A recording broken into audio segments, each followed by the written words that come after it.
شوێن و جێگایەکی کوردستانن ئەزیزان ئێمە هاتینەوە بۆلاتان لە پێشکەشکردنی لایڤێکی زۆر خۆش و ناوازەی یاری FC26 حەزمان کرد ئەم ئێوارەیەوەم عەسرە چەند کاتێکی کەم لە خزمەتی ئەوەی خۆشەویست و ئەزیزە FC26 بڕوات کاتێکی خۆش بردنە سەر دەمێک یاریمان نەکردووە لە FCە جا ئیتر حەزمان کرد ئێستا بیکەین بە لایڤ و ئێوە چەند یاریەکەین نەختێک شێتیانەکەین یانین بەیەکە تەرتیبات جا دەرک و پشگیریەک بۆ ئێمە داواتان لێ یەکەین ئەوانەی کەینە ناو لایڤەکەوانێ هەنێ هاوڕێ هەیەتە ناو لایڤەکەوانێ و بەڵام لایکی لایڤەکە ناکا بەڕاستیەوە گلیم لێتان هەیە وەکو پشگیرێک بۆ چەناڵەکەمان داواتان لێ یەکەم کە لایکی لایڤەکەکەن و ئەگەر تازەیت و یەکەم جارێت هەیتە ناو کەناڵی ئەنەس جوامێرەوانێ سابسکرایبی چەناڵەکە کە ئەگەر نەت کردووە و دوگمۆی زەنگۆڵەکە دانێ بۆی کە لە هەموو ڤیدیۆکانی ماگەدارکرێنەوە و هاوڕێنشکێن بەخێر بێن سەرچاوم ئەزیز و خۆشەویستی ئێمن هاوڕێیان ئەچینە ناو یاریوانێ چەند یاریێکی FC با بڕوات بەڵام بە ئەمە چاکەم یاخوا بەخێر بێن سەرچاوم لە بەشی ئۆڵتیمێتیەکەی جا کاتێک یاری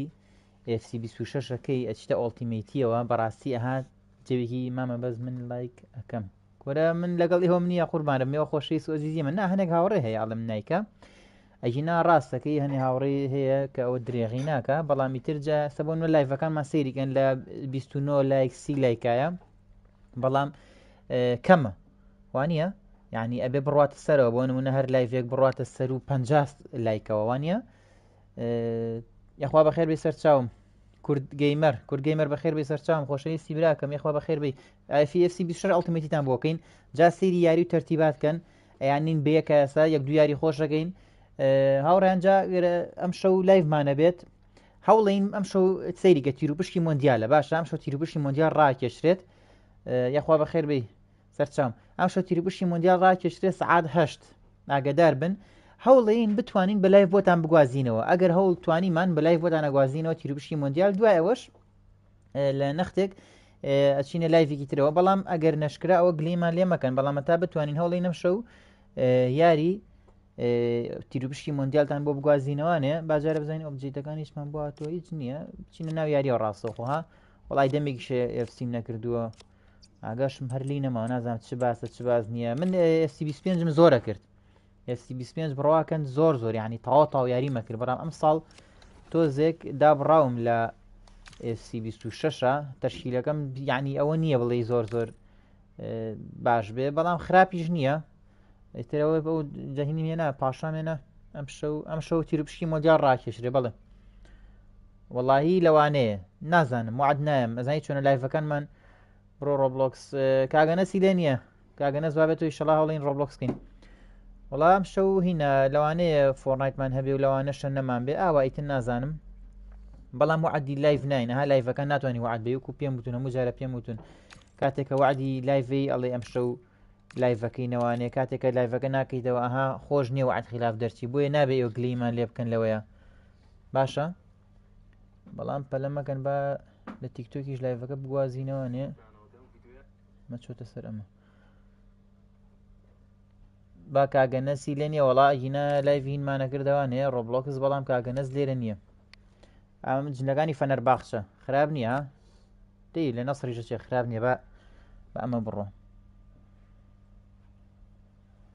باشە بە ئەمە لێرە بگوازینەوە وەرە خوارەوە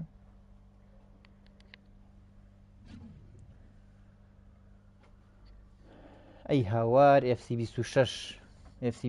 و ئۆڵتیمێتیم و هەموو دنیا بەخوا برا گاڵتەی پێ ناکرێت لاوی گیانیە خوا بەخێر بێ سەرچاوم شێتیانەکەم مەسەیانم بە یەکە بەسێکە شێتیانەکەم نەیاڵم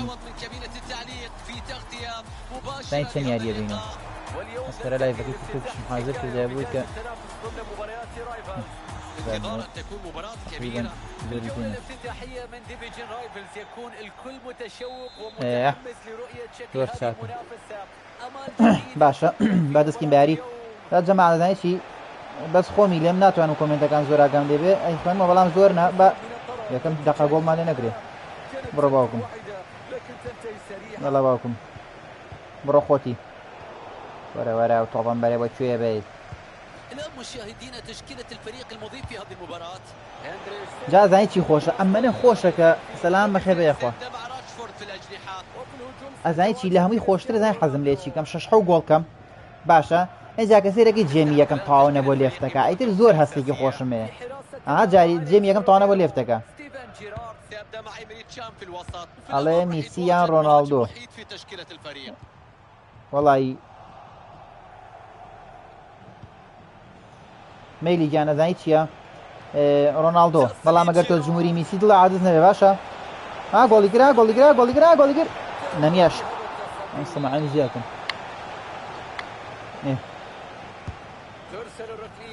نازانم هاوڕە نەزانێ بێتێنیانە من خۆم بەڕاستی زانیشی هەموو یاریەکانەکەم بەعام هەموو یاریەکان کاڵی گەیمەری ترە بێ هەموو یاریە بکەیت باشە بەڵام بەس وەکو ئەها چۆن بڵی فیفا تاکە یاریە لای من کە زۆر یاری پێ یەکەم زۆر یعنی گەیمەرێکی باشی فیفام سواز بۆ خوا هەرد لە پلەی یەکەوە ئەگەر بڵم لە وڵا پلەیەکی چی هاوڕێن بڕواکەن مایکرۆ نازانێەوە لە نازم زۆر بەدامزان مایکرۆ کامەیە مایکرۆ ڕەشێک بوو لە مایکرۆوانە هێناومە باشە مایکرۆ دوو گۆڵیم پێکرە و کاتە فیفا نەبوو دوو گۆڵی هەبوو پێیانوت کە شوتی لێ نایە ئاوا شوتێکی لیان لەوەوانێ من یاری دوو گۆڵی یەکەم باشە اینجا دوای پلەی یەک اینجا پلەی دوو بەس پلەی سێم نەکردووە هەر پلەی زۆر سێرە سوبحانەڵڵا هەر کە هاو هەر حەزم لێ نەبوو هەرچەنە سەرکەوتوش نەبوو لە زۆرێک لە گەیمەرانی ژەوشتە بڕە گۆڵ وڵای ئەوم فۆتان زۆر عیبە باشە بۆ ئەم فۆتان بۆ فۆتانم هەیلەوە بۆ چۆنە بێ فۆتێ ئەی پاشاگەتان لێ بۆ خەری بوو دەبڵکیگەکەکە ئاجا قسەتان بۆ بکەم پلەی سێ هەر گەیمەرانیش بەعام یعنی سەیریکەن پلەی سێ سەرکەوتوویکی وای بەدەست نێنا وەکو کۆنسڵەکانی تر بەڵام من پلەی سێم هەر نەبوو بەڵام لە مایکرۆ لە پلەی یەک و لە پلەی دوو ئینجا وەکوونێ پلەی چوار و پلەی پێنجش کە ئێستا یاری پێیەکەم یعنی زۆر بە چڕی یاری FC 26 و یاری فیفام کردو یاری دوو گۆڵەکان بەعام وەرە بۆیە یاری FC 26 کە فیفای پێوەدرێت زۆر تایبەتە لای من اینجا ئۆڵتیمەیتیم جامە ئۆڵتیمەیتیم خۆشەکەی لەوایە ها کابرا ڕاستیە بەرامبەر یاریەکەونە خۆشەکە لێبێتە تووڕێەکەیت ئەزمە یاریزانی چاکە وڵا خراب نییە گۆڵی کرد وڵای گۆڵی نەکرد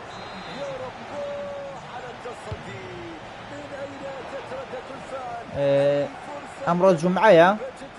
وەڵاهی جومعە هەیە وەڵی جومعان عەسران هەیەە بەس نازانم بۆ شەوەندارین گەیم وەڵی نازانم بەس پێم وابێت لە سەعات هیچ دەزانم جومعان هەیەە لە سەعات مەسەن بڵێ بەس دەتوانین تەلەفۆنیان بۆکەی بە تەلەفۆنیان بۆ ناگەی تەلەفۆنیان بۆ بکە باشە پێیان بڵێ جواب تێنەوە ئەتوانین جواب بنەزان ئایا هەیە یان نییە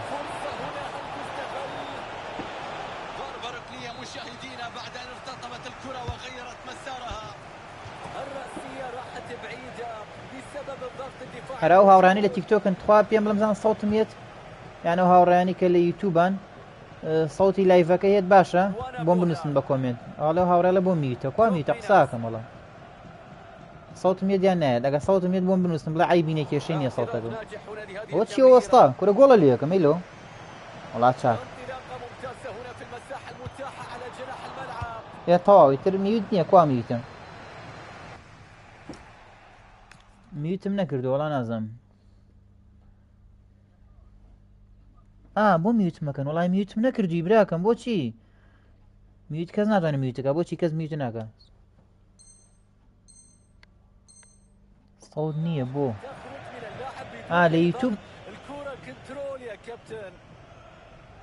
لە یوتیوب سەوت نییە وەڵاهی نازانم یەک دەقەبزەم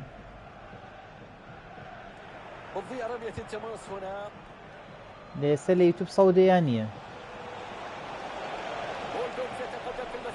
وای بە دویان یارە چاکی کەم مەگە نازانم بۆ من بەسای خۆم قساکەم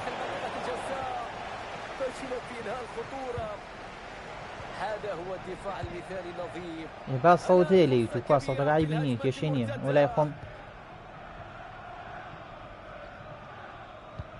خوا هاوڕێیانی کە لە یوتیوبان لە لایڤەکە یان ئەو هاوڕانی کە لە تیکتۆکان ئەگەر عەزێت نەبێ ئەگەر سەوت هێت بۆم بنووسن لە کۆمنتە بزانم سەوتەکە کێشەی هەیە یان نا چکانی هاوڕێ هەیە هەڵی کێشەی هەیە عەزێتە بۆ برای خۆتان کێشن ئاگادارم کەنە بزانم سەوتەکە سافە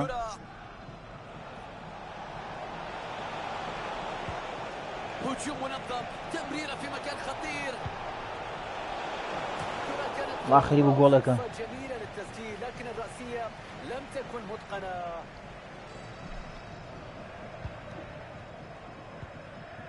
والله نازم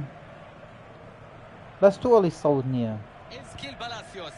يك دقبا وهاوراني دوزام كومنت كان شوف اللوب الساحر شاوريكن زين وهاورانا على شي يلا صوت هي نية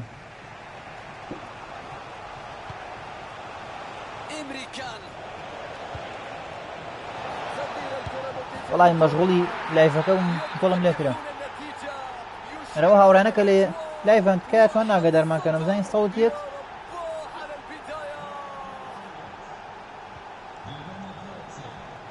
صوتك باشا لا ايوه صوتي كشينيا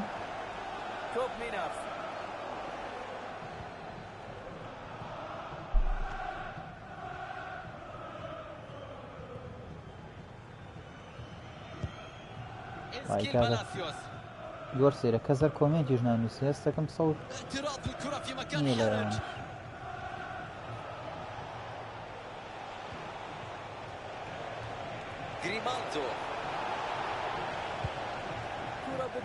شلون هامي والله يقول شي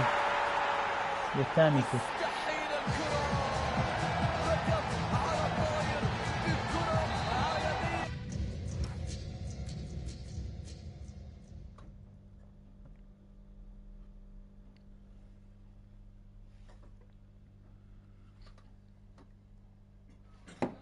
أبزان مقدق الصوت جيت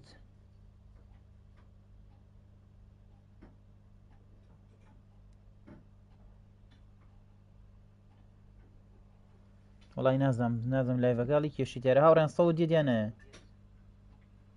والله نازم لايفا قالي كيشي ترى هاوران صوت جيت أنا لا يخم أي بنية لا من نات والله بيش قلتو كسي تريجي جنالة نازم تشي لا يخم أي بنية يعني لا يخم صوت جيت بس نازم لا هاوران لا تيك توك يعني لا يوتيوب أنت كا غير عزنا بيبو ما بنسن لكومنتات زين صوتي لايفك باشا هيك شيء هي يانيتي ولا كومنت بنسن ظلم تقي راحت عند بلاسيوس. كوب مينارز مشغول او صوت موتو بندي والله من يكره رونالدو يفقد الكرة.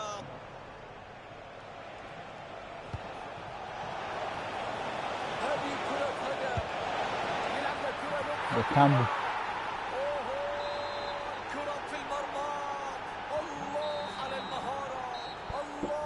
جماعة خواها وراني للتيك توك أنا توانكم كومنت بنسم زين صوتي لا فكيد يد لا وكيشين يا مع الصافرة نخرج إلى الاستراحة ما بين الشوطين.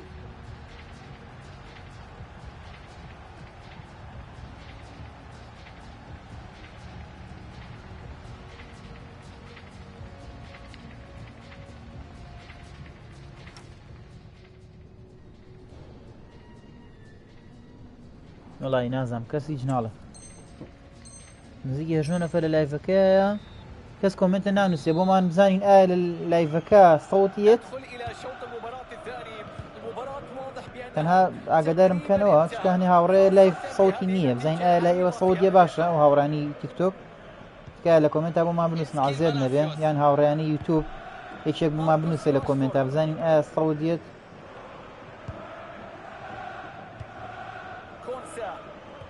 ومشغولي او موضوعهم ليش الخرايد يقول ما نكرم فرسي يقول والله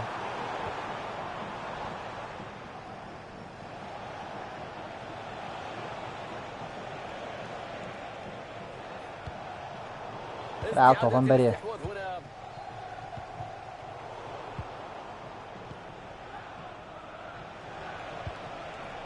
يفقدون الاستحواذ مرة أخرى.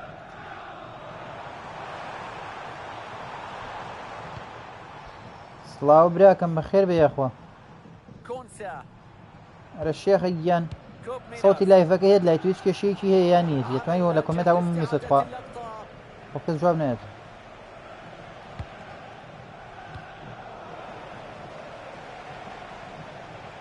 تزداد الخيارات مع الدعم القادم. ولعب مريخ مشغول او صوته ترتيباته ومينة نميش جولكا اصخيناك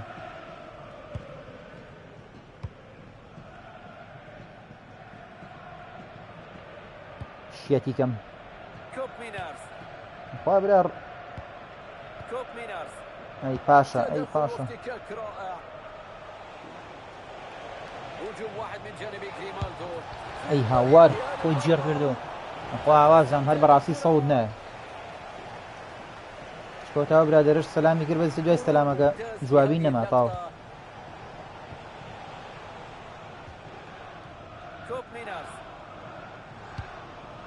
هجمة مرتدة فيها أمل لتهديد المرمى كرة داتو خوا بو ابو جول بوايا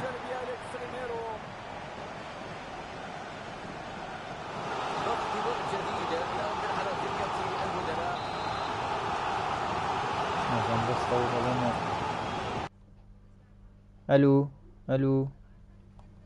الو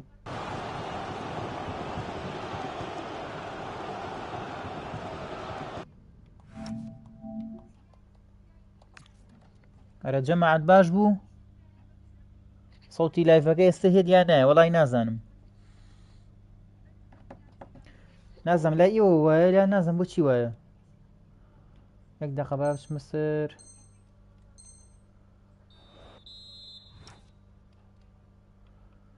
بەشی لایف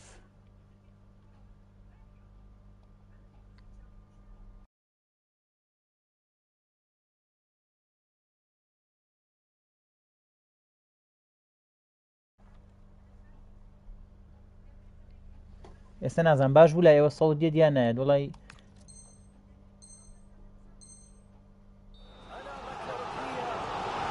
حسابێ عایبی نەبێ بە حساب چاکم کردیتە نازانم زان سەوتەکە چاک بوو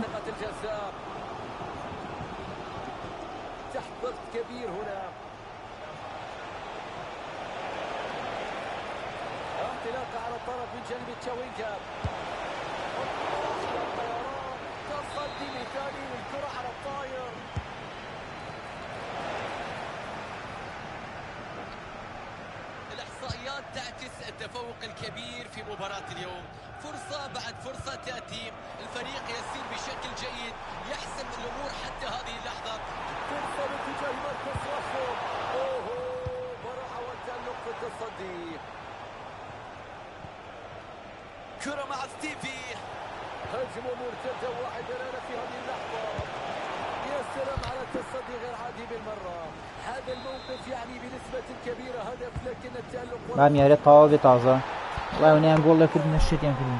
مستحيل هدف من كوكب آخر يتألق في الهواء يضرب كرة مقصية في المرمى هدف لا يسجله إلا الكبار مستحيل اللقاء يذهب الاستحواذ الآن من جانب الفريق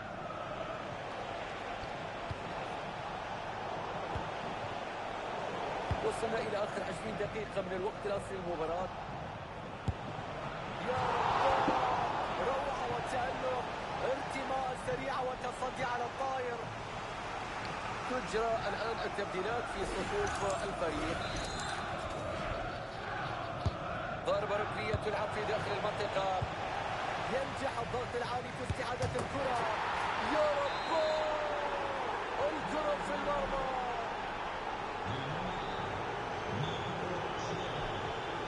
كوبيناس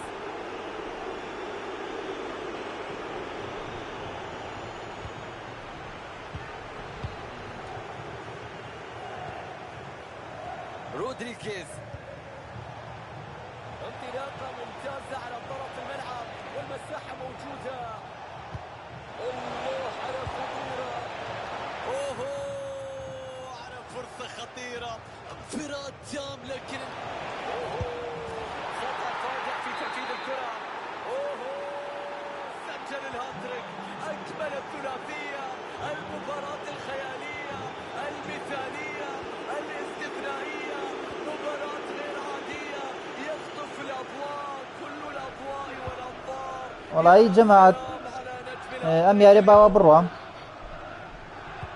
مشغولي أو الصوت وموتو قولي تشاك مان ليكرا بلام جوي ميني ياري جاد راقيا كينو مەشغوڵی ئەو سەوت هەنێ هاوڕێ لە سەوتە نایە ئیتر کەسی تریش قسە ناکە نازانم سەوتم هەیە لە لایڤەکەیان نایە سەوتم باشە ئەو هاوڕانەی تیکتۆک یەکێکی کۆمنت بنووسێ بزانین ئایا سەوتمانێت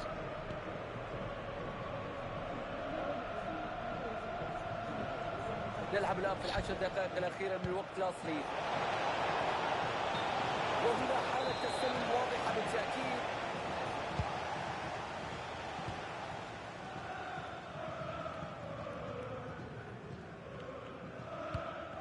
بتضيع الكرة بعد هذه التمريرة السيئة.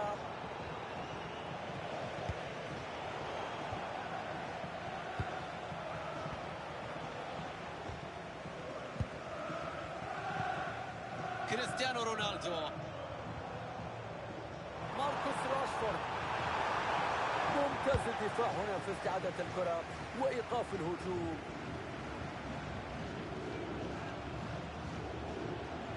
لمسة جميلة، الله على اللمسة، الله على اللعبة. أوهو، كرة بتضرب في العارضة. والآن يكتب للفرصة النهاية. تصويب على المرمى، تسديدة قوية هنا، الكرة تعلو العارضة بقليل. إنسكيل بالاسيوس، ديلان، تبدو خطيرة هنا، قد نشاهد فرصة. انتهت الخطورة بعد التردد الكبير. واضح ان الجماهير غاضبة من عدم احتساب ركلة الجزاء لصالح الفريق وتشعر بانها كانت مستحقة. اعتراض مثالي.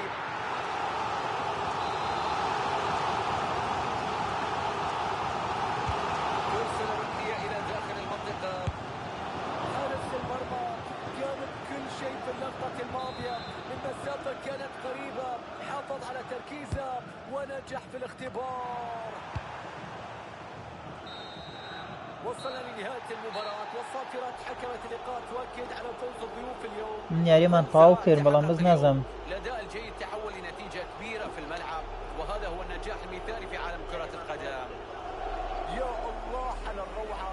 ماركوس تورام. هەرە هاوڕێیان یەک کۆمنتم بۆ بنووسم نزانم سەوتم لێ وەڵای نازانم ئەم دیارم دۆڕام بەبوونی ئەوە ئالە سەوتی ئێستا سەوتم باشە تەواو کێشەی نییە ئەو هاوڕانی تیکتۆک ئەو هاوڕانی یوتیوب حەزت بکێشن لە کۆمنتا بنووسن سەوتی لایڤەکە هیچ کێشەیەکی هەیە ئێدە تەواو کە سەوت دێت یاریەکمان دۆڕام بەبوونی ئەوە یانە سەوت نایە یەخوا بەخێر بێن ئێدە عیبی نییە تاو تاو مادەم سەوت دێت تاو عیبی نییە زۆر باش ئەم یاریەکە هاتەوە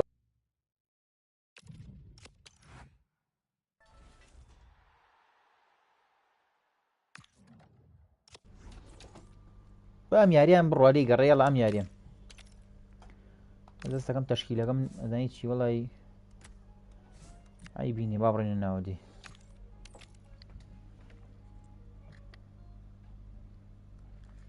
وەڵایی ئاریان گیان نازانم موعد نایم ئاریان ناتوانم موعد بم بەڵام هەوڵێم لایفکەین ئینشەڵا بەس لەوانەیە محەممەد یانەخوا بەخێر بێ سعا 8 تیروپشکی مۆندیالە باشە سعا 8 تیروپشکی مۆندیالە لەوانەیە بە لایف حەزەکەم بیگوازینەوە ئەگە دوای ئەوەش کاتمە ئەچینە فۆرنایتەوە نەختێ بەدڵتانە چۆنەوە ئاریان ئێستا سەودیە نازانم سەودەکە بۆچی ئاوای لێت ئێستا سەود باشە لە هێد ئاریان محەممەد گیان گوێی مێرە خۆشەویستی هذه تحياتي محدثكم فارس عوض سأكون معكم من كابينة التعليق ونلتقي هنا لمتابعة مباراة تلعب ضمن منافسات ديفيجن رايفلز في مثل هذه الأجواء والله ئاریان گیان شەو سەعا 8 هەوڵێم یاریەکەی هین کورە یاریەکەی تیروپشکی مۆندیال بگوازینەوەنێ بە لایف ئەگەر توانیمان دوای ئەوەش ئەگەر کاتمە یان هین بوو بزانم هەوڵێم چینە فۆرنایتەوە نەختێ ورا بێنە هەری فڕێنیاڵی هینە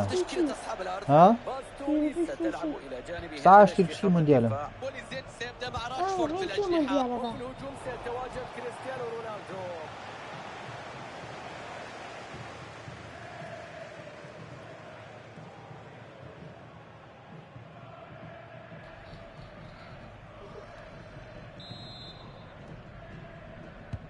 وەرە باوکم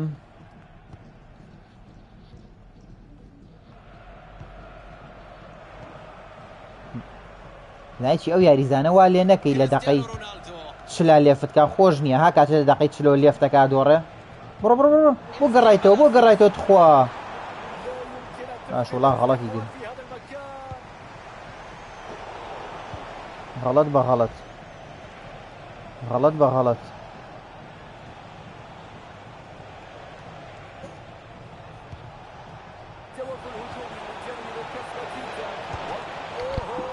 أخوات شاك فوتاني مسافة قريبة لكن نجاح كبير في إنقاذ المرمى. كرة بتروح في 18 الرأسية راحت بعيدة بسبب الضغط الدفاعي الموجود. كوب مينارز برافوكم خوتي كوب مينارز نيفوتيني فشل في الحفاظ على الكرة.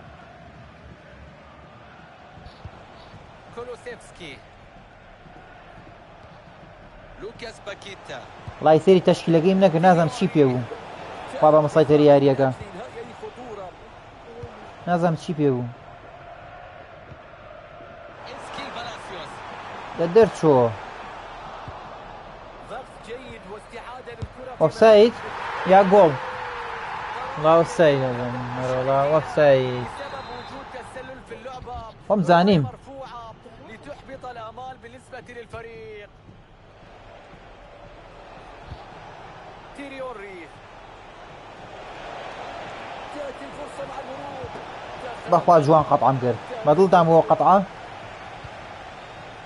ئەندی بڕۆ باوکم گەڕایەوە زۆر سەیرە بۆ گەڕێتەوە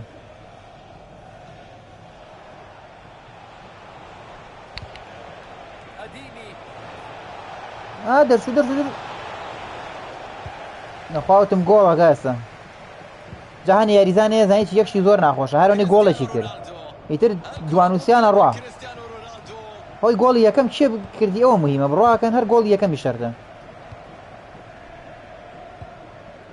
دەبڕۆ دەرچوو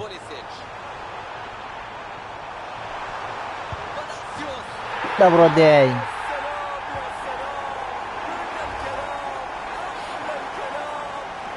يعلم هنا سبي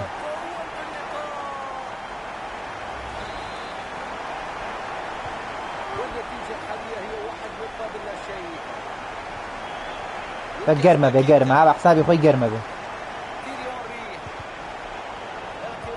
اخوات شاك دايناو بيشكو ارى ولا بيشكو مكة يسرق الاعجاب وتنطلق الصافرة وتعلن عن وجود تسلل.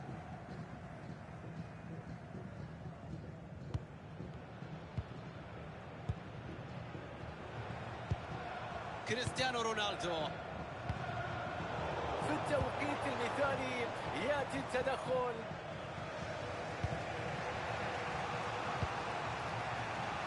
لوكاس باكيتا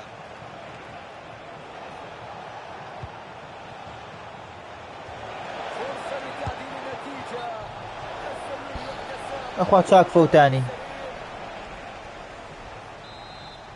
اوف سايديش والله حظ من قولي كرده وكم من اللي باته والله ممكن نشوف سايدو انسكيل بالاسيوس لا برو وهنا استعادة للكرة. كولوسيفسكي عرضية في توقيت خاطئ ضغط ناجح في الأمام.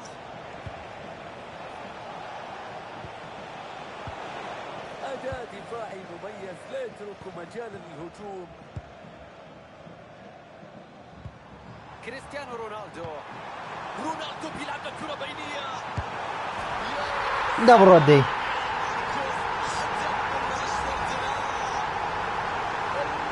على الكرة في المرمى،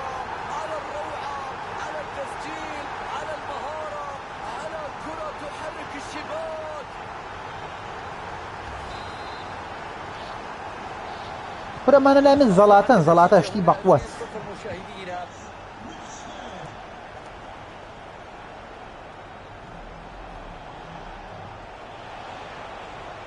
عاد ئێستا هەموو قووەتی خۆی بەکارێنێ هاسێگە ئێستا هەموو قووەتی خۆی بەکارێنێ بۆی بە حسابی خۆی نییە گۆڵکە هەرەوەی خۆشە دوو گۆڵی ترە لێکە ڕێک لێفتەکە زۆر خۆشە. فشل في الاحتفاظ بالكرة. شوف الدفاع، شوف كيف منتبه الحقيقة ولا يترك أي مجال. سڵاو حەمەدیان یەخوا بەخێر بێ دەی پێش بەس یەک تۆز پێش کەوتایە تاڵ یەک تۆز پێش کەوتایە تاڵ.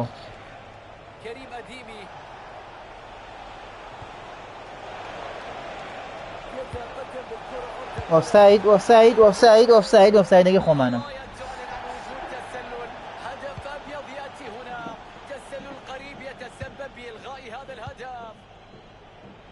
لا بڕۆ پێشکەوە. ئەی هاوار بوو.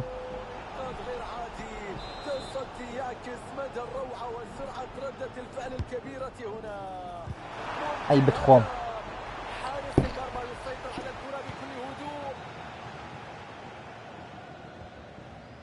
لوكاس باكيتا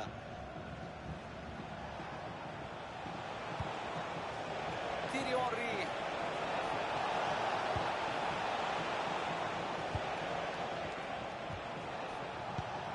هذه كرة فرصة خطيرة فرصة تقليص الفارق الآن الدفاع غير عادي هنا في الحقيقة سنشاهد ماذا سيحدث. بوتوز السريعي بردي واستعادة للكرة فهل يستفاد الآن منها؟ دقيقة واحدة مضافة كوك بدل ضايع بينية تمر من الدفاع. حكم سور حكم ممكن أن نشاهد بطاقة حكم سور.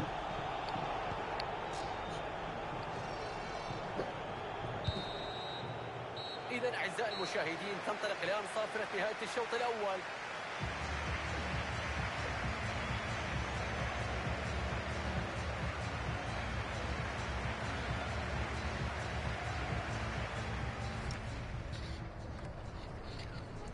لا يا حكم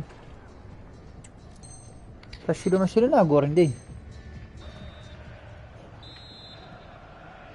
والله هنا جان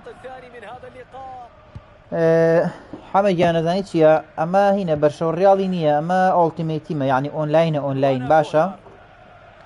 بەشی ئۆنلاینەکەیەتی ئەم تیپە خۆم دروستم کردووە ئیتی وردۆرە بە قووەتێکی ئاوایە یعنی ئەوە نییە بتوانانی ڕیاڵ بژەریا بەرشە بەس لۆگۆشت خۆ بۆی دانی ئادێم گۆڵە ئۆفساید. ئێستا مەسەن ئەو ئاڵاوشتە خۆم بۆم داناون ئەو جلوشتە من بەشی ئۆڵتیمێتیمەکەیەتی.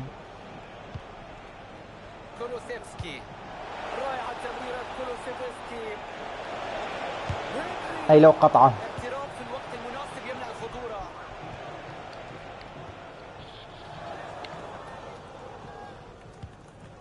برو درسو باوكم برو خوتي اي هوار والله حمي جان شون بي نازانم نولا ام هنا نازانين بوتشكا بي بلس UFC 26 هيا جا ام شوف ثبت ماني مكز برقرم ياريكين بيكو على UFC 26. شوف الارقام توضح لك تفوق الفريق بان لم يكن بالصدفه الاداء فاول ياسر حكم فاول لكن من ادري يثبت الفريق في استغلال الفرص وبالتاكيد تجعل حتى هذه اللحظه متقدما في النتيجه. خدتشن خوارو خيشو شو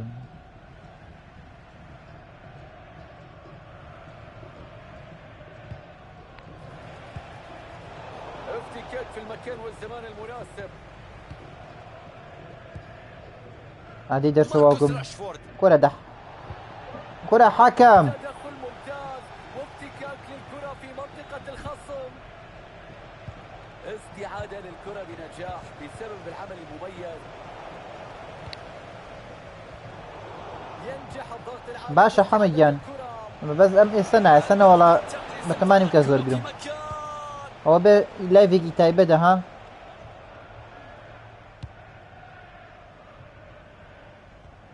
كوب مينارز عادي باكم كريستيانو رونالدو كرة بمرو كيوي نام والله فريانا قودم والله ما فريانا قودم بداخو تحكم كبير في الكرة وانطلاقة ممتازة والله نازم بڕوا كم ببي اي هاوار لو شو تو تشي بيجينا تاريخه خوارو خيتش برافو خاطري خوا باسكي وادري وقت شيوا جولي من الانا اوفسايد بودي سانو هنا زعما والله بداخهم والله بداخهم دولي خوش بود وزه هدف ابيض لن يحتسب احباط واضح على الجميع بعد هذا لا جول تريليا كان بيوميدي كما بيوميدي كم للجيان والله غلط يمكن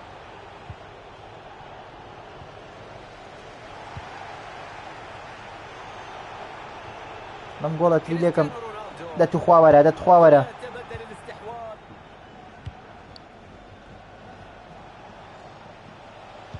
يا جول تريليا كم يا بيوميدي كم للجيان فلمك جول كي قرت والله بيوميدي قرت تخوا ورا مجرى سايد نبي والله مجرى جول يقر لما نباتوا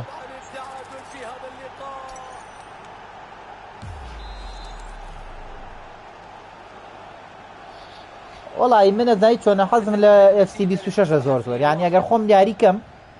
بتنیا مثلا بلی لايف نبم يا ريمبو كم يا اف سي 26 كم اوا باشا بلان بعام همو ياركانش محظ ليه بعام همو ياركان محظ ليه بلان موكو ياري اونلاين كان اف سي 26 ريمبو اینجا دوای فورنایت امانه لام خوشه ایتر وەکو هینیش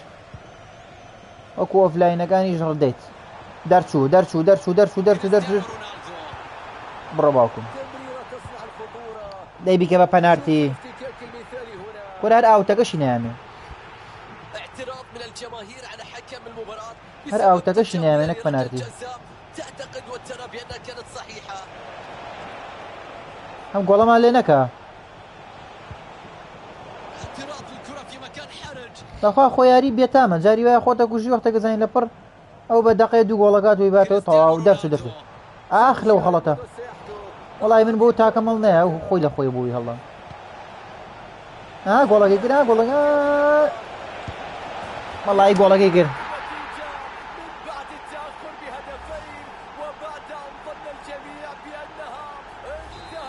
باشە ئینشاءالله جەماعەت ئەم گۆڵی لێکەمەوە وەڵای من بەتمای گۆڵی سێم و گەچی دوو گۆڵی کرد ئەزانن لاشم بۆ شل نەکرد بەس وەڵایی دەستی وەشان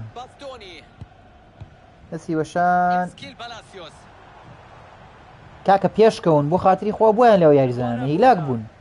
بتکە هیلاکە بن ئا بێتامیەکەن وەرنە پێشەوە تۆزێ والله ده دقيقة كورة ده دقيقة لا من دو دقيقة دي أو باي هم يبو أو باي هم يبو كو توب يا مولي بس والله هم ودي سانوكم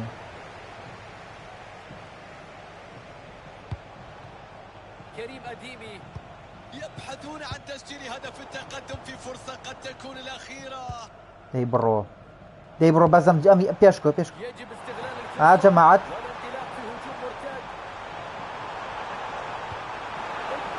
غلطم نكر والله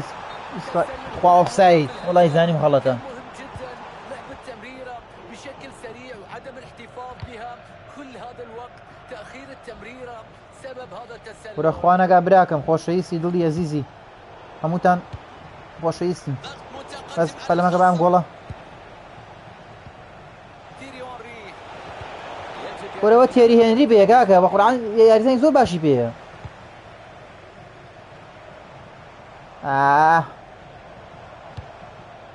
كريستيانو رونالدو أنا والله هاوريان جول بالردي عفير نبيه جاء سك جول كمان أنا قاعد باشا نعلم شيء يا جماعة يويني واكم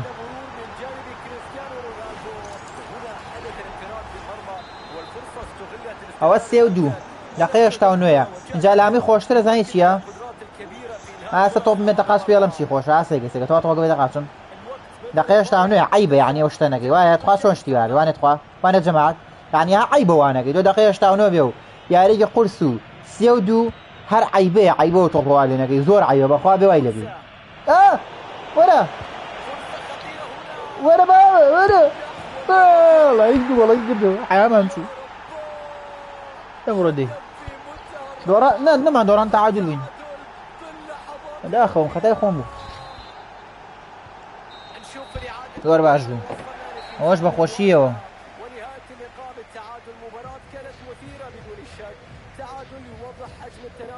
شوێ مێنێ وەشە بێ